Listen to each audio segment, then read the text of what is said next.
Hey guys, yep, so we mentioned light blocking in our previous class, but we didn't take care of it. So, light blocking is basically a neat trick on Photoshop that speeds up your process in painting.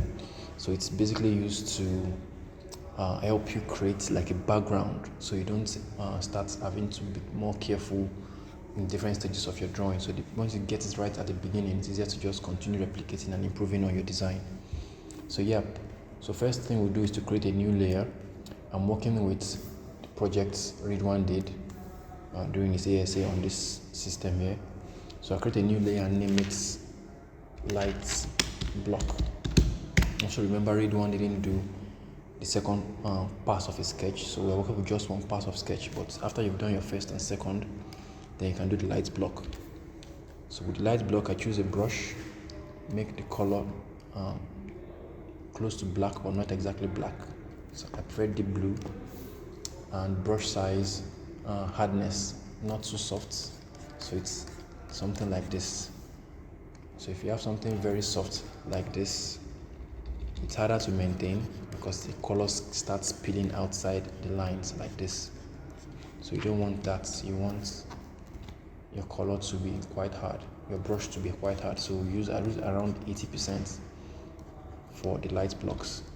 So feel free to zoom in and paint, brush within the lines like this. Make sure it doesn't spill outside. Also remember to set your light block layer to multiply so you can see the outlines while you sketch or while you shade inside. So it's basically shading with black.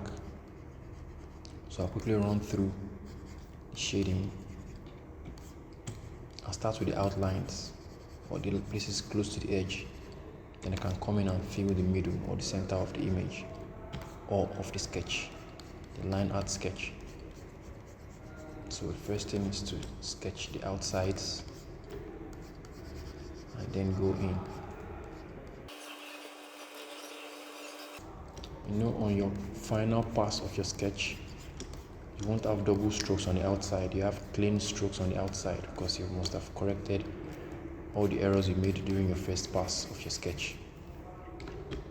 So with that, it's easier for you to trace when you're sketching or when you're doing your light block.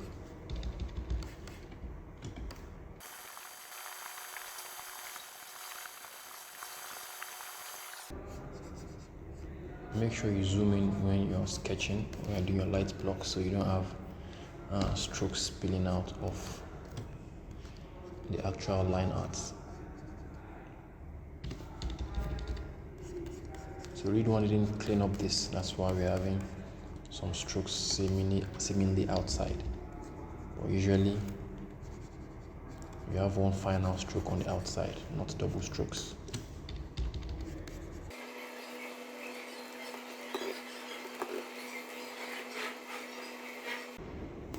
Yep, so guys, when you're done with the light block, that means shading within your line art, the first strokes you make. So when you're done shading in, the next thing now is to make use of it. So making use of it, it's what I prefer to do is often I make a duplicate of the light block layer. I come over it on the layer panel here, right click and make a duplicate. So it's called light block copy. So I make that one. What I then do is turn off one of them so I can still see clearly. The duplicate is just a backup for when I want to do other things. So on the light block layer, the next trick is to make lock transparency. So locking transparency makes it such that when you paint over a layer, so while I'm on this layer now, I can paint universally like this. You see it's interfering in and out as it should be. But when you make transparency lock, when you do a transparency lock, once you do this, it doesn't allow you to paint on anywhere else where you don't have a pixel already located. So I have this, so I'm dragging outside of this place, it doesn't go outside of my light block.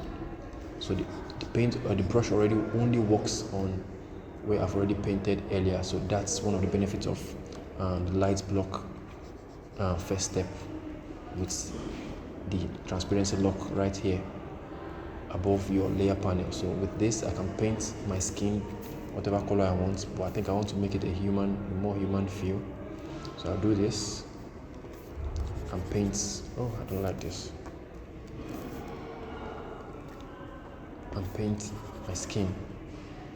So I'll first paint anywhere I feel that there's skin over. I don't paint the hair here because I know the hair is supposed to be black or brown or whatever hair color she's using. I paint the hand and the second hand like this. So also feel free to or make sure you don't start spilling outside the lines you've made for the hand. For example, here you can see my hand is supposed to be here, the line is supposed to end here, but I've spilled outside. So make sure you don't spill outside, and if you do, feel free to, with your pen eyedropper tool here, select the outside color and paint over it back so you don't have a mistake. Remember not to erase. If you erase, you'll be taking out the content of that layer. So you use your brush tool, select the outside color to paint outside if you've spilled, like this, and go back to the color here and resume painting. Alright, so that's it for the light block. So next class we'll resume with other activities. So I want to paint the feet, the visible part of this character's skin. So I can see her skin here, that's why I'm painting the legs also the color of the human skin tone, like this. So this is what we have right now, the light block. Let me paint her face completely like this.